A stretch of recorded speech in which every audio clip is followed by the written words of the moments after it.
Forbidden City ialah tempat yang benar-benar saya impikan sejak lama dahulu. Setiap kali saya menonton cerita atau dokumentari tentang zaman silam, saya selalu berfikir bahawa tempat ini hanya sekadar set penggambaran atau kisah dalam buku sejarah semata-mata.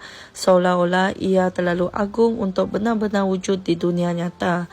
Namun kini pada tahun 2026, saya akhirnya berdiri sendiri di hadapan pintu gerbangnya dan segala bayangan yang dulu saya anggap mustahil kini menjadi kenyataan di depan mata.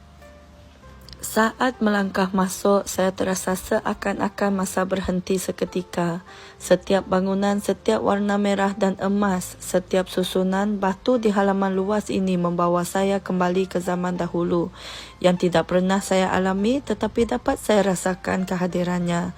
Saya berjalan perlahan, cuba memahami betapa besarnya sejarah yang pernah berlaku di sini dan dalam masa yang sama, hati saya menjadi sebab tanpa saya sedari.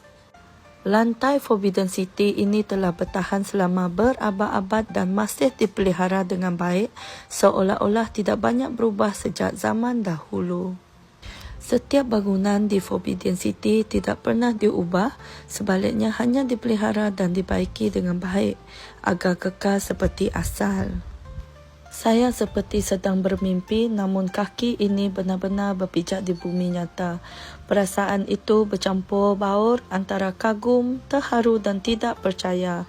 Akhirnya saya sampai juga ke tempat yang selama ini hanya saya lihat dalam cerita, dan detik ini akan sentiasa menjadi kenangan yang paling bermakna dalam hidup saya.